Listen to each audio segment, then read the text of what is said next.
I was just in the bathroom talking to myself as I get unready, and I was just like, maybe I should share because I feel like what I'm talking about could help somebody else.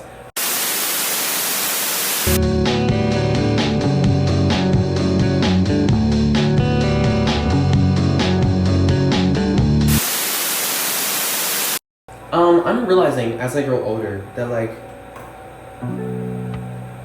being a creative person is like a whole different thing. But what I realized most importantly is that like to stop caring. And I know we say that all the time, and we say like, oh, you can't please everybody. But I feel like that's such a blanket statement, and oftentimes we don't truly understand what that means, what it really means or represents to not be able to please everyone.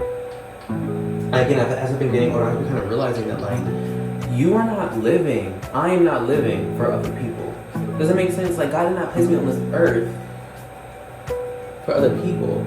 And I know it's like, oh my God, everybody says that, that's so general, but like, no, really, like on a real note, like, now to an extent, God did place me on this earth for other people because my life has a purpose. Everything that I do is going to impact somebody. My life, my creativity, the music I put out, the person I am, conversations like these that I have, they transcend my life. You know what I mean? It's so much bigger than me. But when I say that God did not put me on the earth for other people, I mean that in the sense that my life does not have to, I don't have to dumb down myself, my expression, or make decisions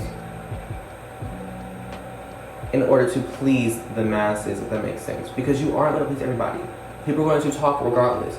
Someone's going to have something negative to say about what you're doing, regardless. Why care? Does that make sense? And it's so much easier said than done because I'm saying all this and I care. But I'm realizing too, when it comes to being creative, we stop ourselves so often as creative people because we're afraid. Fear is like the biggest enemy of any creative. And I'm realizing, I know I keep saying I'm realizing, but like I really am. Like it's really starting to like, I'm really starting to see, like I get it now. That if I don't do it, somebody else will. You know what I mean? God has placed these gifts and these talents and abilities inside of me. Anyone who knows me knows I love dance. I'm a dancer. I've been a dancer all my life.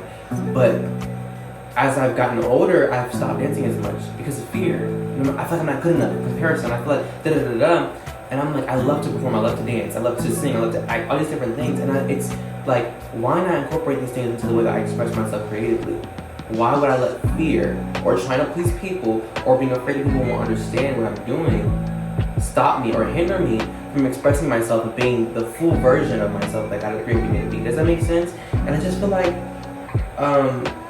you know, even on a different aspect that like, again, like I said before, if I don't do it, somebody else will. You know what I mean? God has placed these gifts and these talents and the desire to do them within me for a reason and for a purpose. And so if I don't take advantage of the time that God has given me on this earth, or the time that God has appointed me to do these things, then somebody else is going to step in and do it for me. Does that make sense? And I'm going to be sitting back miserable my entire life because I'm not doing what I want to do, or because I haven't reached my full potential because I'm limiting myself. Or it'll be a situation where somebody who is objectively worse than me will succeed in the exact area that I'm seeking to. Does that make sense? Somebody who is not as talented, not as skilled, not as knowledgeable, will succeed in the area that I want to succeed in. And I don't mean that in a cocky sense, like, oh, I'm the best in the area so nobody else can beat me.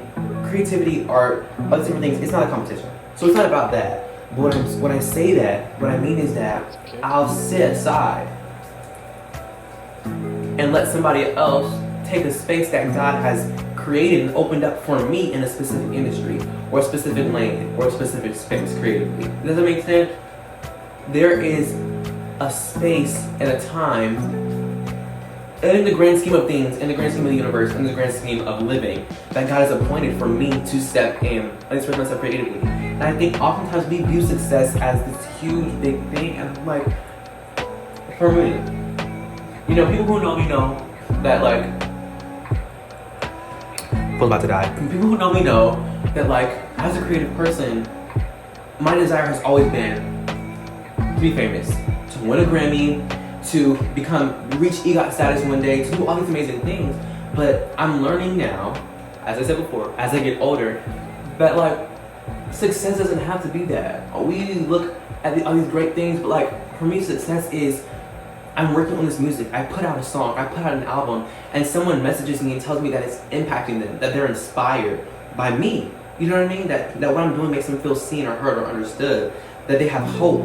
You know what I mean? That they're realizing things about themselves and growing and healing and changing for the good, for the better, in a positive manner because of something that I'm doing. To me, that is success. You know what I mean? Success doesn't have to be monetary or in relation to accolades. And I feel like when we view that as creative people, when we view success as that as creative people, we put ourselves in a box and we don't realize, we never unlock our true potential because we're so focused on reaching this one thing. And if we're not careful, when we reach that one thing, the hunger for the creative process, the ways in which we create, and the desire to keep going will honestly subside.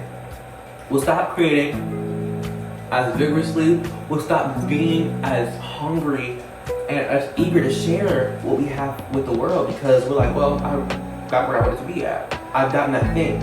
I think it's important to keep going. Remember who you are, remember what you're doing, and stop trying to please everybody. Like, I'm realizing that now. I would rather put myself out there. Nobody get it. Nobody understand it. Everybody hate on me, boo me off the stage, throw tomatoes and ice cream cones or whatever the heck else at me. Excuse me. Then live my life sitting back and letting somebody else do it, or sitting back, or getting on the stage and not performing the way I want to, or to my best ability because I'm afraid. Or because I'm scared. And it's just like trusting the work that you put in and what God has put within you. You know what I mean? Like the Bible talks about, you know, like, I'm not trying to preach, but like God will not allow you to be put to shame. If God has given you a gift and put something inside of you, an instruction to step out and do it, and you step out in faith, trusting that things are going to work out, why would you be embarrassed? Like, why would God allow you to be embarrassed or put in a situation where you're going to be, some say, be downcast? And I realized, again, oftentimes as creative people, we view how we create as who we are rather than what we do. And that is such a dangerous thing because, and I feel like this is like common knowledge for some people it's common sense, but like I'm just starting to realize this now. Like in the past few months, past few years, as I've grown older again. But you know, what was I finna say? That when you view creativity as who you are, when you mess up, when you make a mistake, when things don't go the way you thought they were going to work, you automatically think, people don't like me, I'm that creative, people don't like what I'm doing, I don't have what it takes, I should stop, etc., etc. But when you view creativity as what you do, simply what you do, you're like, well, wait a minute, I've put in the work, I've rehearsed, I'm good, I have the skills, and if I step out and people don't like it, it's not a reflection of me as a person or as an artist. It means I have room to improve. I can work on this area. You see what I'm saying? Or people don't like what I'm doing, but they don't have a problem against me. We take it so personal as artists because our art means so much to us. It means so much to me as an artist. And so it's that fear that hinders us from really stepping out and being the best versions of ourselves that we can be, and the versions of ourselves that we know we can be. And what's crazy is oftentimes in life of creative people, they'll be surrounded by a great support system. People who tell them all their lives, at least for me. People have told me all my life that like, I was born to be a performer, I was meant to do this, I was da-da-da-da-da-da. I'm gonna make it in the industry. Oh my God, I hear so often, you're gonna make it, you're gonna make it, you're gonna make it. And it's like, everybody else can believe it, except for you. And I think that is what hinders us from really stepping out and doing what we need to do. Because if everybody else is telling you and you still don't get it, you still don't believe it, you still don't see the vision, you're going to keep living like somebody who has not been called to do these things, somebody who has not been offered these opportunities, someone who has not been given these gifts by God, someone who has not been given the passion or developed the skill set or has the talent. Does that make sense? And I again believe that like what is meant to be for you will be, what is meant to be for me will be. And I don't know exactly where I'm going to go career-wise, what God's plans are for me in this industry, but I can say that as a musician, as a performer, as somebody who loves the arts, that there's a version of me out there that is walking in everything he's supposed to be walking in. A version of me that is extremely successful in music, an amazing performer, all these different things, and it's up to me to do the work now to step into that. And if I allow fear to hold me back, I will never reach that version of myself that I see in my mind or that already exists at a specific point in time because I'm afraid to do what needs to be done. You see what I'm saying? It takes failure. It takes me performing now and it not be my best performance. It's somebody being like, that sucked.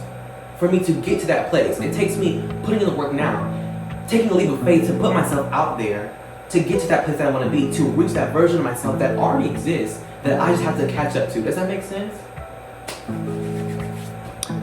Phone is on 10%. But I feel like, how long is this video? This video is like 10 minutes. I feel like I've yapped enough. I'm gonna wash my face. And yeah, I hope this helps somebody. I really do, even if like 3 people see it. I just feel like I need to share, because I have a lot to say, and I love talking. My phone cut me off, which is perfect because I was zapping a lot. But I hope you enjoyed the video. This is very different from my usual content. But if you like it, let me know. Like, comment, subscribe, all the fun stuff. And yeah, I just like, you know, talking, strip down, all the extra stuff in between, and sharing my thoughts. So, love you. Nos vemos today. Te quiero mucho. Hasta luego. Besitos.